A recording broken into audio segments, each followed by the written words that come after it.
ارے ہماری شریعت تو وہ شریعت ہے جو بیوی کو کھانا کھلانے پر بھی ثواب بتاتی ہے. کبھی کھلائیں کہ نہیں آپ اپنی بیوی کو کھانا؟ ارے مولوی صاحب ہمارے میرا ہم سے ڈرت ہے. گھر میں جاتے ہیں بیوی دیکھ کر کے ڈر جاتی ہے.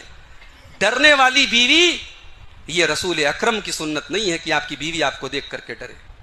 رسول کی سنت تو یہ ہے کہ آپ اپنے گھر میں داخل ہوں تو آپ کے بیوی بچے خوش ہو جائیں. اور رسول کی ماننے والی عورت وہ ہے کہ جب اس کا شوہر گھر میں آئے تو اس کا چہرہ دیکھ کر کے شوہر کی ٹینشن ختم ہو جائے, شوہر کے دکھ دور ہو جائیں, شوہر کی الجھنیں دور ہو جائیں. ایک نیک بیوی ایسی ہوتی ہے اور نیک شوہر ایسا ہوتا ہے. اللہ کے نبی نے فرمایا مہما انفقت من نفقت, تم حلال راستے میں جو بھی پیسہ خرچ کرو گے تمہیں اس پر ثواب ملے گا. حتی اللقمۃ تضعها فی امراتک, یہاں تک کہ تم اپنی بیوی کے منہ میں جو لقمہ ڈالتے ہو, تم اپنی بیوی کو جو کھانا کھلاتے ہو, اس کھانے پر بھی تم کو ثواب ملے گا. سبق یہ بھی ملا کہ کبھی کبھی بیوی کو اپنے ہاتھ سے بھی کھانا کھلانا چاہیے. ہمیشہ یہ فرمان نہیں لگانا چاہیے کہ بیگم میں آ گیا ہوں اب چلو جلدی سے دسترخوان لگا دو. کبھی کبھی بیگم کو اپنے ہاتھ سے بھی کھانا کھلائیے. یہ بھی رسول اللہ کی سنت ہے, یہ بھی اللہ کے رسول کا حکم ہے. تو بیوی کو کھانا کھلانے پر بھی ثواب ملے گا. ہم جانتے ہو جو بدعت کرتا ہے بڑا خطرناک آدمی ہوتا ہے. شرابی شراب پی رہا ہے, اس کو سمجھاؤ گے ہو سکتا ہے وہ مان جائے. زانی زنا کر رہا ہے سمجھاؤ گے ہو سکتا ہے مان جائے. حرام کھانے والا حرام کھا رہا ہے اس کو نصیحت کرو ہو سکتا ہے مان جائے. مگر جو بدعت کر رہا ہے وہ تو دین سمجھ کر کے کر رہا ہے, وہ تو ثواب سمجھ کے کر رہا ہے, وہ تو عبادت سمجھ کے کر رہا ہے. اس لیے بدعتی کا توبہ کرنا بہت مشکل ہوتا ہے. بڑی خطرناک چیز ہے بدعت.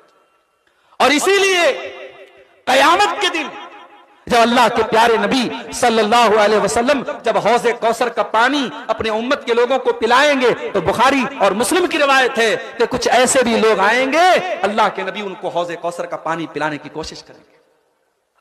جب اللہ کے نبی ان کو حوض کوثر کا پانی پلانے لگیں گے تو فرشتے روک دیں گے اور فرشتے کہیں گے اے اللہ کے نبی آپ ان کو یہ حوض کوثر کا پانی نہیں پلا سکتے.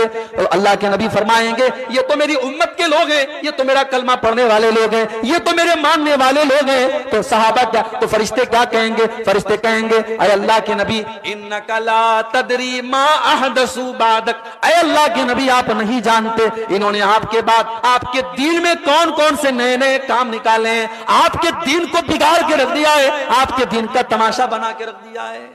اس پڑھی لکھی سوسائٹی میں بھی آج بیٹیوں کا قتل ہو رہا ہے.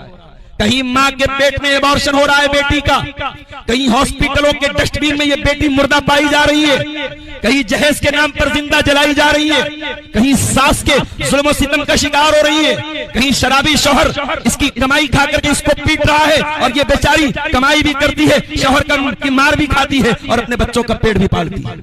عورت تو آج بھی قتل ہو رہی ہے میرے بھائی, عورت تو آج بھی تل تل ماری جا رہی ہے, قسطوں میں ماری جا رہی ہے. ہمارے ککرموں کی وجہ سے, ہماری غلط حرکتوں کی وجہ سے آج اسلام بدنام ہو رہا ہے. جاؤ قرآن کی کوئی ایک آیت دکھا دو, نبی کی کوئی ایک حدیث دکھا دو جس میں طلاق کا یہ طریقہ بتایا گیا ہو کہ شوہر شراب پی کے آئے اور بول دے طلاق طلاق طلاق اور طلاق ہو جائے. دنیا کے سارے مفتیوں کو چیلنج, قرآن کی کسی ایک آیت سے پروف کر کے دکھاؤ طلاق کا یہ طریقہ.